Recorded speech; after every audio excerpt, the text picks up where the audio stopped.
like, okay, I'm a lion, they're really excited about that, I'm a lion, but then it hits the ears, the conditional ears, and it turns into, I can become like a lion. Yes? That's the dilemma, one of the dilemmas around this. Because if the message is inherently about nothing, the conditional mind can't help itself but make it something. Yeah? It has to make it palatable to fit the formulation or to fit the system. When the dilemma, in a way, is systemic. It's the system that is off. It's not like there's little bumps the system is having a hard time getting over, but it's a systemic situation. It's, in other words, like in recovery, where they talk about it as it's a failed system, basically. When it asks us a very simple question, it says, why are you in so much fear today? And so its answer is, isn't it because self-reliance has failed us? That explains a whole lot, that statement, if you can let it hit you. He's given you a statement. Why is it that why are you in so much fear today? Now, everyone would have a story why they're probably in fear, usually based on circumstances and situations, right? Let's say they don't have a place to stay tonight. So I remember when I came into AA in the program, I was looking for a place to stay, and I would be talking to people, and they'd go, well, go to a meeting. My logic, that didn't make sense to me. I need a place to stay tonight. They go to a meeting. How does that have anything to do with my dilemma, which is I need a place to stay? And they would give me the same bad answer. Go to a meeting. Yeah? This is sort of what it's like. It says, why are you in so much fear today? And he doesn't let us answer, or the book would have been huge. Yeah? Tons of stories of why we believe we're in fear. It says, isn't it because self-reliance has failed us? Very simple statement. So the systemic dilemma is the mind's relying on a failed system of thought and interpretation. Yes? In other words, its navigational system is broken. It's not and it can't be repaired. It's inherently broken. Yeah? It's based on a fundamental flaw that only geometrically progresses in where and what's entertaining, which is time and space. That's what it's doing. It just keeps geometrically progressing the dilemma. Yeah. So in a way, it's sort of like the most important step of a 10,000 step journey is the first one, because it sets the direction. Or in Buddhism, they talk about the Eightfold Noble Path, and one of the first aspects of it, if you look at it as a linear situation, like the 12 steps of AA, it says the first thing is right view.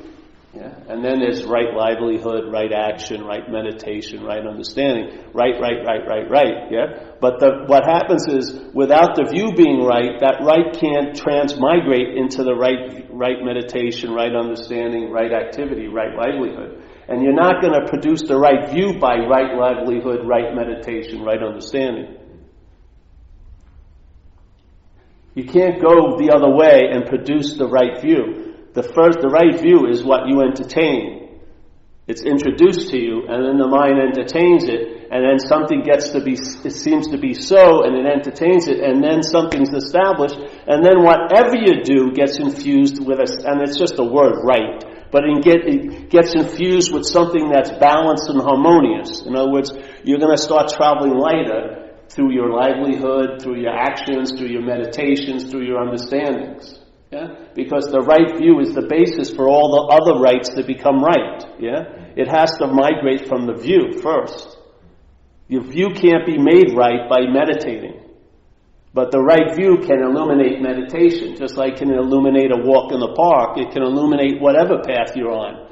But it's not a path to illumination, but it will illuminate everything you're doing. That's the inherent quality of it. Yeah? So it's in a sense nothing.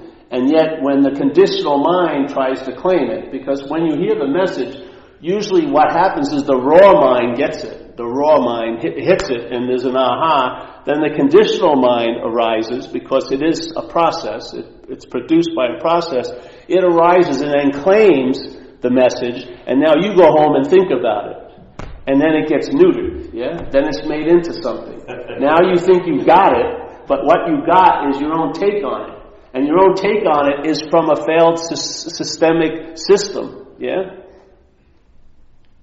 So in a way, the message is not from the problem. Yeah?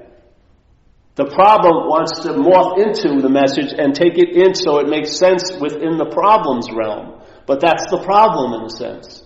So nothingness can withstand the takeover. Yeah?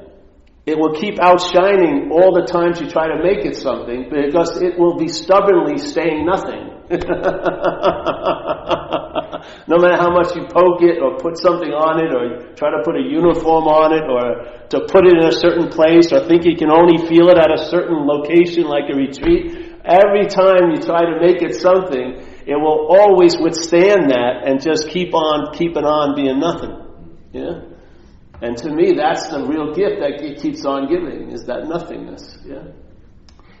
It's so incredible that when you're seemingly in the dilemma, when you're identified with the center of the system of self-centeredness, when you're taking yourself to be the doer and the haver and the thinker, and the one who's growing his hair, yeah, and the one who's digesting the burrito it ate a day ago, and the one who has all these things, when you're from that point of view, you need a solution, yeah, because the problem seems freaking real. Yeah? Your house is on fire, you need a lot of pails of water. Yeah? So now you hear this message, let's say, and the message, from the solution's point of view, there is no problem. That's the whole solution. Is there is inherently nothing is so that seems to be so in your head. It can't reach the point where it overrides its own limitations, which is it can only appear to be so. Just like we have the acronym for fear in AA, we say false evidence appearing real. False evidence can never be real. The highest level it can ever reach is it can appear to be real. It needs someone to appear to be real too. That's our role. Not as Paul, or as Deb, but as mind, yeah? So to the mind, false evidence can appear to be real.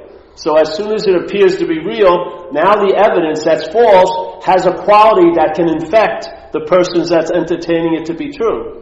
Yeah? Or in the Course in Miracles, it would say, you and I are the dreamer of this dream. I like to say, you and I are the dreaming of this dream. We forgot that we're dreaming it, and we've given everything we're dreaming or dreamt the power to affect us. But the only thing that could be affected is also a dream. The dream tiger isn't going to scare anyone who's awake. It can only scare someone who seems to be asleep. So when the mind takes itself to be the dreamt object, then the dreamt tiger can scare the bejesus out of it. Yeah? It doesn't matter how many books of how to cohabitate a small space with a tiger you read, or anything like this, you're still going to have a fear that tiger can rip your freaking neck off, because it's a possibility in that situation. The freedom is when you wake up. Then when you wake up, the dreamt tiger doesn't wake up into a waked up tiger. It's still dreamt. And you recognize that it's dreamt. And as soon as you recognize that it's dreamt, it loses the power that you gave it to affect you. Yeah? You can use the same thing with thoughts and everything else. Everything can only rise to a certain point of appearing to be so. They can't break out of that limitation and be so. There's only one thing that's being so, and you are of that. Yeah, right now, the seeing, that quality of being aware right now is what is so. Everything, you can throw it all in one big basket. Everything that appears cannot be inherently so. Yeah. That's why people are concerned with, they think they want something to be gone, but something that was never here can't be gone. It just appears or disappears based on your condition. Yeah? So you believe you're done with a certain fear or anxiety you have, and maybe you get a couple of years of reprieve, and yet if the circumstances, situations, and the mental condition and emotional condition, and sometimes the physical condition conspire to produce a petri dish, that same situation or fear is going to arise, because it doesn't exist, it only appears or not appear to you. Yeah? And in a sense, inherently, you and I are the source of where all the meaning is being given to those things that are appearing and disappearing. And this is a thing that's appearing and disappearing. It may have a longer stretch than a situation or a thought. We say maybe it's appearing for 90 years, but it still wasn't there. Yeah? It seems to be now, and it's not going to be here. So it's appearing and disappearing. It's just a different level of or length of time. That's all. That's the only thing. And we try to take credit, or it seems to give us a certainty that we're so because we seem to be so longer than other things that seem to be so. Yeah? So I was here before this showed up, and I was here when it left, so I must be the constant. And these thoughts come and go, but I don't. But no, that's not a fact. If the camera backed out even more, you would see the same principle you just applied to that thought. It applies to you as a body. You appeared, and you're going to disappear.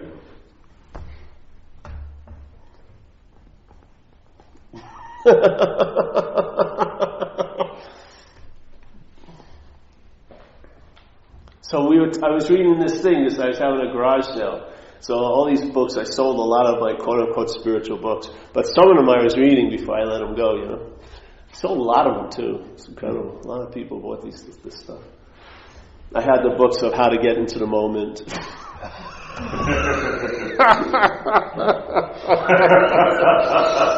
How to really get into the moment and how to really, really get into the moment. No, I didn't have those. But this thing I was reading, it brought me back to, see, I like stuff because it's getting cooked in my own experience. But sometimes when I read something, it says basically what I've been saying in a different way. And I like it because it's in a different way. But the whole idea of this sense of self, and it's a sense, it's a feeling, a vague feeling. A lot of people think of the ego. To me, the ego is a mental representation of the mental process. It doesn't go as far as the sense of self goes. The sense of self is the vague feeling of having an ego. That's the sense of self. Yeah? The feeling that you have an ego is the sense of self. You know what I mean? When there's a recognition and they've given it a name called an ego, and you may think you have a big picture of it, you're probably seeing just an inch of its tail, but you can go, that's my ego. But then again, that feeling that it's your ego is the sense of self that's being produced. That's the real bondage in my view. Yeah? So this sense of self needs to be produced because it's not inherently so. There isn't a self. This is just my hypothesis. It's not mine. It's just out there quite a lot now. So let's just say, how could something appear to be so if it wasn't so? It would have to be remembered, yeah? In a way. Yeah? So the thought system pictures you as a body, yeah? Or in a body, or having a body, yeah? But the way it can think about you is this anchor called a body. It can't think about you as a spirit. I mean, how could the spirit wake up on the bad side of the bed? You know, the wrong side of the bed. You know what I mean? It's not waking up out of any bed. You know, how can a spirit be on a journey, a spiritual journey? How could a thing that has no legs or arm or doesn't crawl, how could it be on a journey? You know, all the language supports us as a body. Our whole story in life is about us as a body. You know, spiritual quests and all this stuff. The mountaintop, I was raised up to the mountaintop, then dashed down in the chasm of hell. What would be raised up to a mountaintop? All there is? Of course not. A body. What would be thrown down to the pits of hell? All there is? Of course not. A body. Yeah. So the thought system holds you and I as a body. Yeah. And when it thinks about us, where does it think about us? Where it's thinking about us is here, but where it places us is there and then. So, your thought about, let's say 2 years ago, your mind is going over an event you had. And it's not even, a lot of it's unconscious, because right now, this moment is being judged by there and then. You're not facing this moment at all. You're facing a mental moment, which is chock full of there and then. Yeah? So here's the thought system. The thought system pictures you 3 years ago when you were having a bad time. Yeah? And your interest and attention, because it's you, follows those thoughts to this no man's land, this imaginary place called what's not happening. And then you're thought about, and then a lot of feelings can be construed or affected in this moment, and one of them is that vague sense of self. So the self needs to be remembered. So the thought system thinks about you in the past, and it also remembers you by thinking about you in the future. They're both forms of remembering self. It's not just inclusive with the past. The future is also used for the same thing. So when you're thinking about what's going to happen to you 5 weeks from now, and your imagination is now enslaved to the thought system, not like when you were a kid and you were imagining things. Now you imagine things in language. You will imagine things in time and situations, how they would affect you. Yeah? It's the same imagination, but it's been so subjugated by the thought system, it's driving us fucking crazy now, really. So here it is. So now you're thinking about, I'm going to have cancer 5 weeks from now. What enlivens that and produces an effect is your imagination. You imagine what it would be like to have cancer 5 years from now, as you are right now.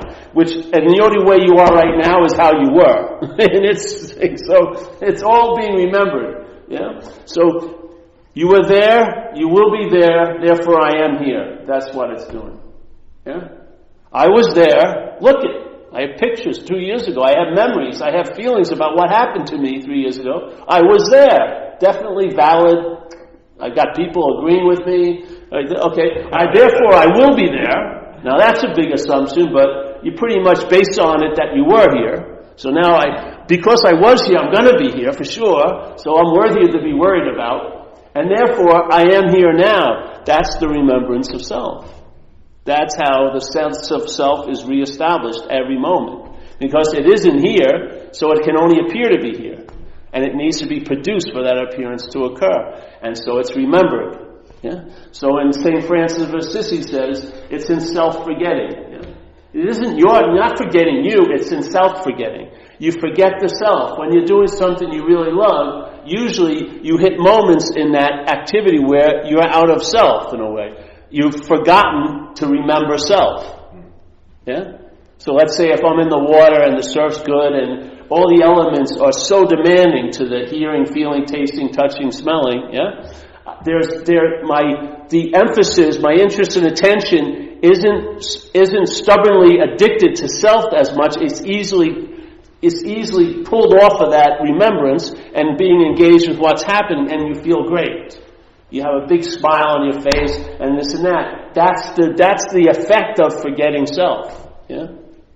And why do you think they say this? And there's a great Zen master called Dogen who says to study Buddhism is to study the self, and to study the self is to forget the self. Yeah? So when you study the self, what happens? Hopefully, in one sense, if you study the self as a self, that self-knowledge isn't going to avail you anything, like it says in Recovery. Yeah? Because self can't get out of self. No matter how much it knows about holes, it keeps falling in holes. Yeah? I mean, what value is that if it doesn't keep you out of the holes? Yeah? So let's say this knowledge about self, if you really see it as a foreign installment, what will happen? You will forget it. You won't be that interested in the processes that are reinforcing it and remembering it. Yeah?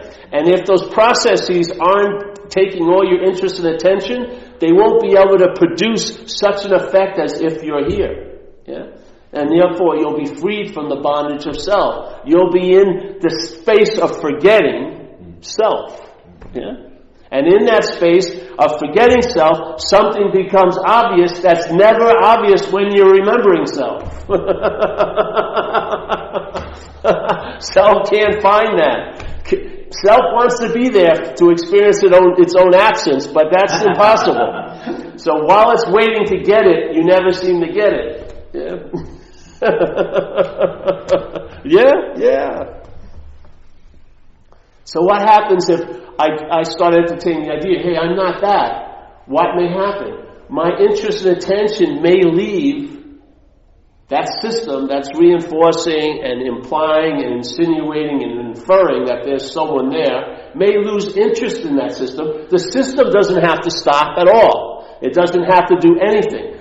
But your interest and attention will alight off of it, will move off of it, and then you'll find out what it's like to be freed from the bondage of self. You can't know it because it's too quick. It's too immediate. The only way you can know it is by finding out. Yeah? So you're in an I don't know state, and in that I don't know state, you're relegated to finding out. Yeah? It may be uncomfortable in the beginning, but you'll get used to it pretty quickly. because it's such an instantaneous download. Yeah? So you'll find out what it's like not to be bonded to the idea of being a self. Yeah? And for me, what it does is it stabilizes over time to a point where I'm traveling lighter on a consistent level. And we always talking about this, but let's say a lot of people want to have a big peak experience, let's say. Let's say their whole little story shatters, but at a given time it may recoagulate, yeah? So they have this big event, and then they make this big event a very special event. They make it something, and actually that big event now is used to point out to you that you're not in the big event anymore. Most every other moment, yeah? So it doesn't serve you. But what would happen if every day, every moment of your life, a little of the possibility of heaviness was skimmed off? Every second of this day, every second of this Wednesday, a little bit of heaviness was skimmed off. Yeah? Could you imagine over time how much that would be worth? Just like that, there was one of the biggest heists years ago was when they were working, they were taking like a quarter of a penny off all these transactions. And there was billions of transactions. If you looked at each singular transaction, it didn't look like anything. No one even noticed that a quarter of a penny was missing. But in the billions of transactions, they got away with a whole lot of freaking money. That's exactly what it's like. It's like the thief in the night. It's like a thief in the night, yeah?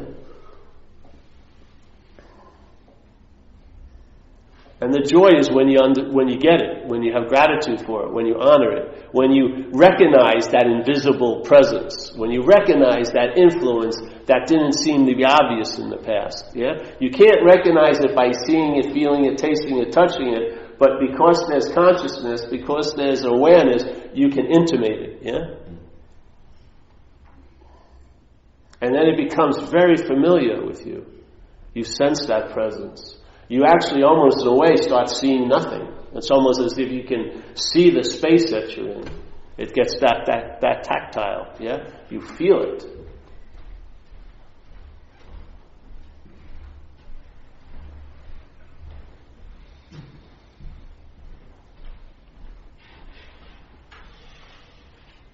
And then the mind, instead of entertaining everything from the definition or from the frame of self-centeredness, yeah, which severely limits its ability to entertain, it's now sort of free-ranging, yeah? The frame has been seen not to be so, it never was so there was never any event that broke the frame. You just realize there was no frame. There's the highest level that it could reach was it appeared to be a frame, based on you, based on the mind that was seeing it that way. Yeah? When the mind changes, all the seeming frames are seen not to be so. Yeah? Then the whole idea of time, even ordinary time, gets very, very spongy. The partitions of seconds and minutes and days and months and years, and you see, instead of having these snapshots of a day trying to crystallize in memory, it's more like a mural, like a living color coming out from the canvas instead of being thrown on the canvas. It bleeds out of the canvas, yeah? And you're there seeing it. Yeah? You're moving with it. You're not here and it's moving and you're this stationary point. The way you truly see it is you're moving with it. You're never going to see it as a noun. You're never going to recognize the beingness of this place as a noun. It's a false position. It's like putting a flagpole in the river and saying this is the river. Yeah? The only way you recognize it is when you recognize your own sense of being. Yeah? Then you can see the being. Now you're flowing with life is happening. It's not like you're stagnant and singular and now life's happening to you. That's dismissed and now you're flowing with it. And then you can recognize this movement because you're keeping up with it. You're moving right within it. Yeah? It has a great leavening effect on all the mountains and molehills you make and not make all day.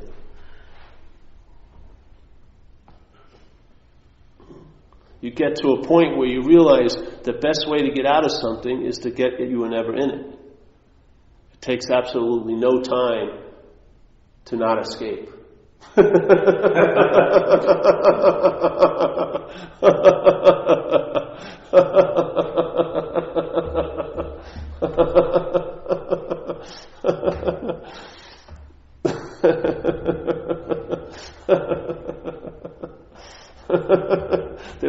called The Wisdom of No Escape. I think that was it, isn't it? There's no escape. That's the wisdom.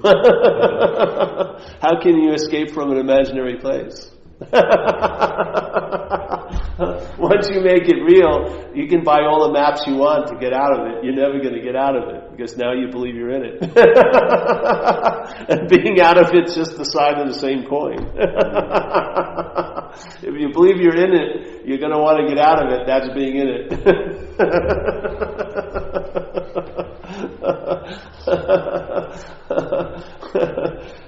Stop trying to find a solution to the false assumption. Just see it as a false assumption, and you'll realize there's no need for a solution. That's the solution. Yeah? That's why it's so beautiful. When you're seemingly in the problem, you need a solution. But when you entertain the solution, it tells you there is no problem, and therefore there's no need for a solution either. That's the real solution. That's how light it is. That's how economical it is. You don't even get stuck with carrying a solution through the rest of your life. That goes with the seeming problem. The solution is just as seeming as the problem is.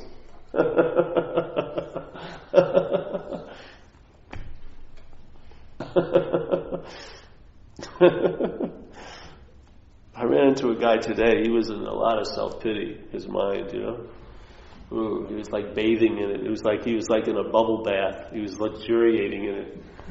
Oh man, his mind was just, it was like fucking, it was like mud wrestling with himself, So, I've been a total failure all my life. Get the violins out, give me a fucking break. You've been a total failure. You're still here. You succeeded as a physical apparatus. You're still alive. You're 53 years old. At one level, you've been successful. But you can just see it. The mind, it's incredible. Once it takes the role of being the doer, it can just riff on so many shenanigans based on that. You can look on your supposed past and find that you were a failure in everything you've ever done. Yeah. And the problem is, why he can't let go of that is he can't get go of the doer. Yeah. The bondage isn't on the activities that he think he did or didn't do. It's on the being the doer is the real bondage. That's where the mind doesn't want to let go. Yeah, it's not on all the problems. It's on the one who has the problems. Yeah, the one who has the problem lends that sense of being a problem to everything else. Yeah, and it's very easy then to put off the real questioning and then start dealing with all the problems that you seem to be having. But you're the biggest problem, like it says in AA. We're not people with problems. We are the problem. Yeah, how could we be the problem and yet get relief from it? If we were the problem, then it says there's a seemingly hopeless state of mind and body. If we were truly the problem, then it would be a hopeless state of mind and body. But it's only seemingly. And seemingly means it appears to be true or false to you. So in a sense, the only way you can be the problem, and in a sense not be the problem, is that the problem is identification as. Yeah. If the identification as a self, and it's all a verb. It's not identification as being the verb, and then there's a self. So there's you as a self, identifying as a self. It's not that. Identification as a self is a verb. It's what the mental process is doing. Yeah, called selfing. Yeah, that's it. That's what it's doing. It cannot make a noun. It can only appear to be one. Yeah. How does it appear to be one?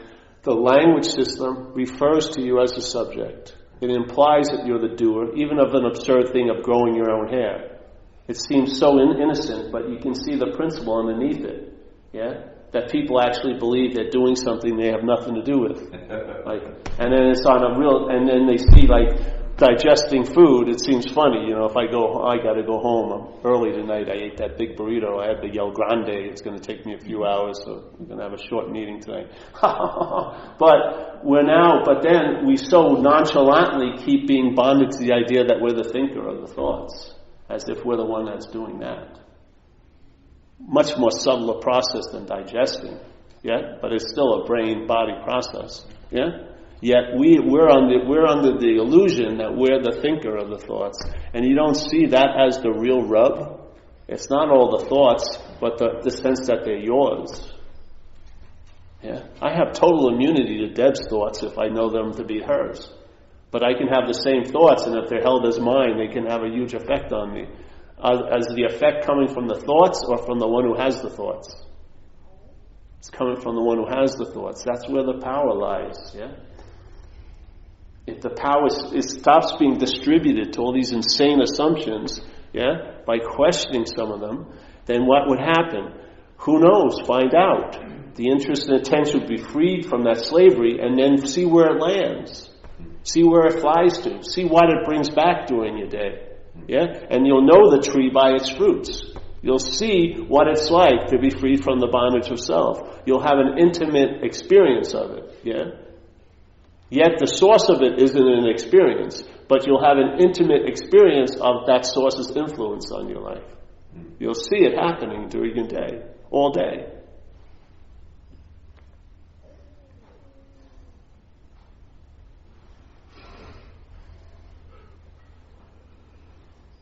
That's why it's so stubborn.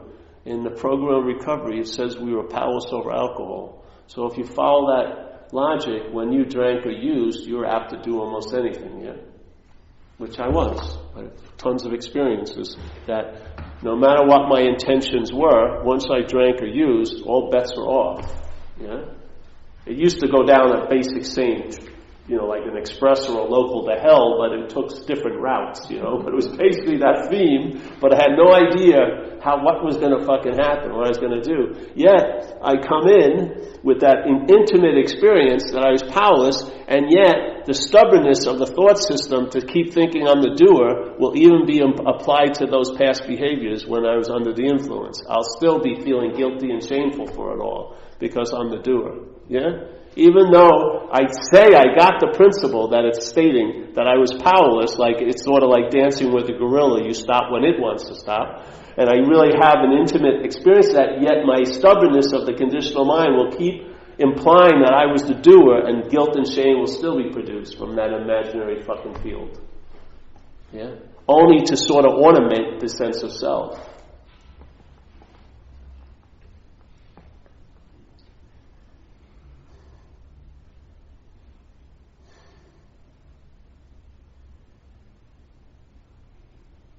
And doing all the talks over the years, the thing that upsets people the most is when you start talking about doership.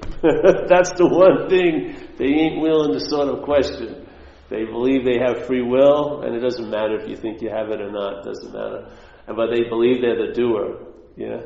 Somehow there's a doer, and it's one of the archetypical glues that keep you bonded to the idea of being a self.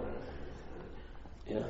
When you investigate it as a self, it will override all the evidence that points it's not so. If you can see it clearly, it'll be obvious that it's not so. Even in your own experience here, what the fuck did you do after a few shots of vodka? Almost anything. Yeah? Where did all your intentions and willpower go? You were just a form of transportation for a deep mental groove called alcoholism. You don't believe that's not happening to us all day? We're always being taken over. This is what this is. This is a possibility for what can't be so to have an effect here. Tons of mental winds, some really beautiful, some maybe not so beautiful, are wanting to blow through us to have a moment of expression here. Yeah. It's sort of like the hose in the water. The water, without any intention, when it moves through the hose, will clean the hose. Yeah? The hose is actually the only way it defines itself is by functioning as the carrier of the water. If there's no water moving through it, it's just an empty plastic tube. It's defined by that water moving through it, yes? In our case, though, we're like, all those appliances in a kitchen. The toaster is never going to make a smoothie. Yeah? It's not going to make a smoothie. You're not going to heat up your supper in a blender, usually. Yeah? All these things are being driven by a force called electricity, but they're taking themselves to be the functioning.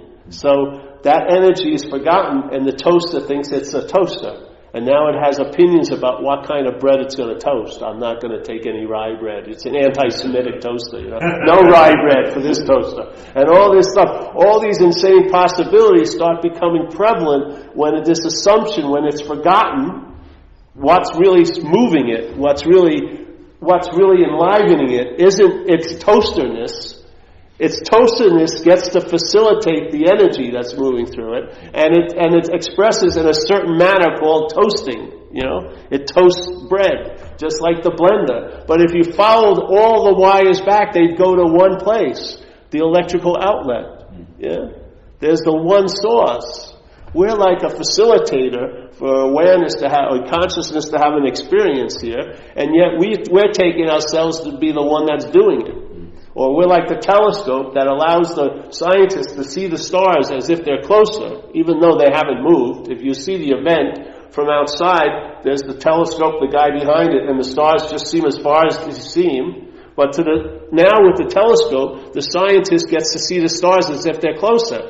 They're more defined. If it walks away and the telescope gets a crazy idea, I'm the one who's seeing the stars, what the hell is it going to see? It's going to see the only stars that ever were seen, and that's going to be the past, when the scientist was looking through it. Yeah? It's just going to make up a fucking story, as I'm still seeing the stars when it isn't. It just facilitates the seeing of the stars. So this is an expression or an opportunity that's facilitating something to occur. Conscious contact. What is that which is in contact? I would just lengthen out that statement, conscious, into consciousness. It's not Paul, it's not Steve, it's not Deb that's in conscious contact. It's consciousness in contact through what we're calling Paul and Steve and Deb. Yeah?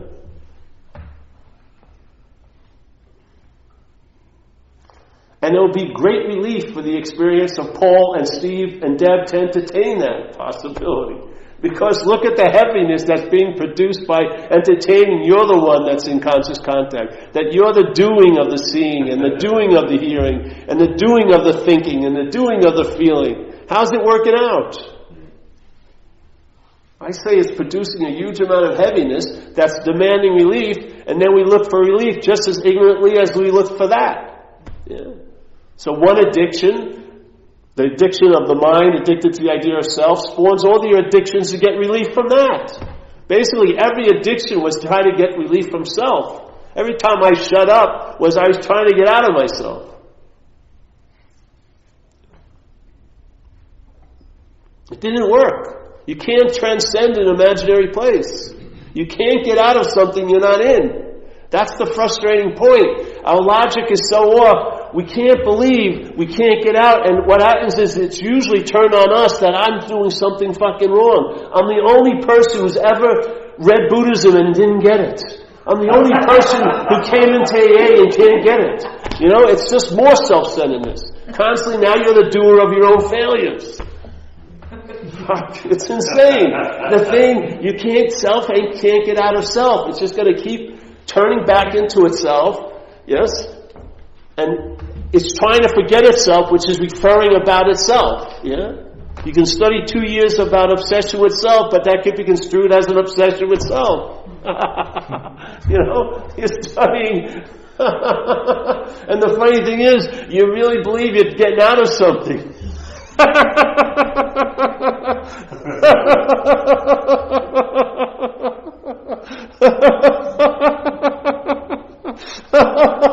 You're really sure you're getting out of it. Maybe sometimes slowly.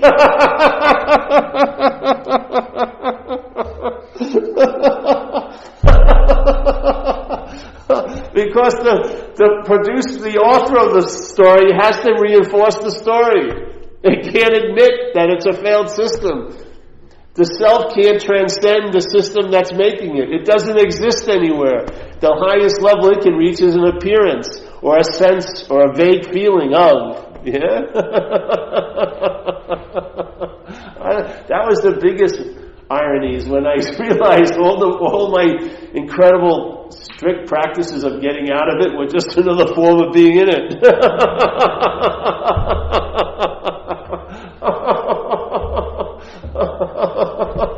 Sitting 14 hours a day.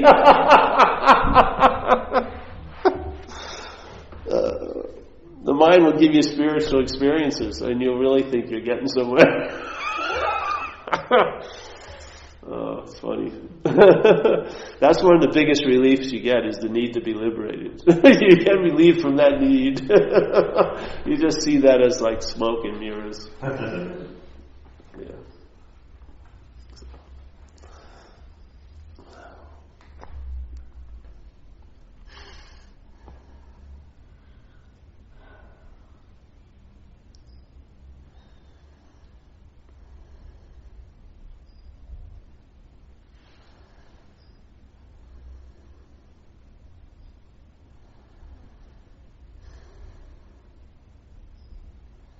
You're in program, yes? So you know the pause. Just got a 20-year chip. Yes, the pause, That space where your original face is reflecting conscious contact. Your original face isn't a noun or a thing or an image. It's what's seen. And everything, before the interpretation occurs, the pause occurs first. There's conscious contact, and then there's the pause. That's the recognition of what you are. Yes? The awareness of the conscious contact. Then the mental process starts and plants you as being prior to all of that. So you're produced, and yet when you're produced, you feel like you were before the production. That's what it does all day. Yeah. So what, will this help you? It helped me. I let it in, and I entertained the possibilities it offered. If I'm not remembered, then I have no basic influence in this moment. Yes? And what's easier than forgetting something? And I forget my keys every day. I forget a lot of things. I'm adept at forgetting. So when I go surfing, there's the forgetting of self. And when I come to these meetings, there's the forgetting of self.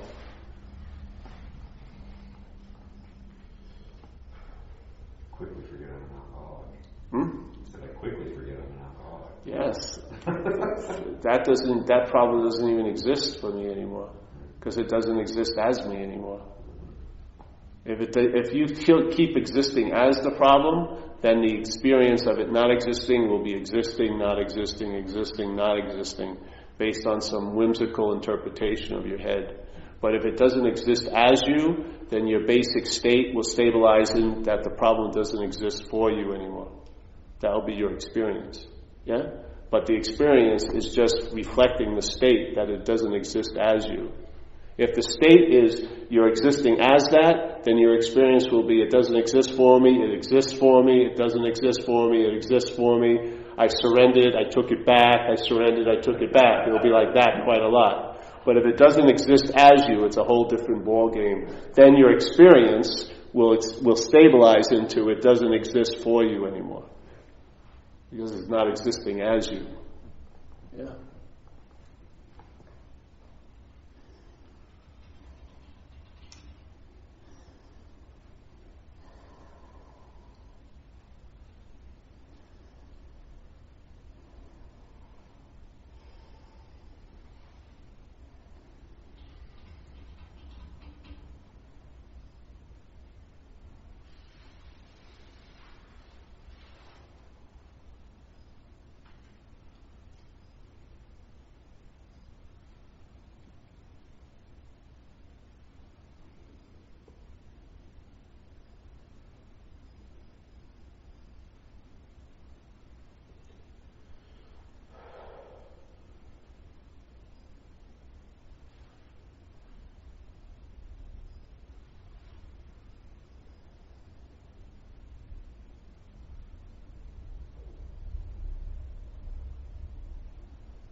All right.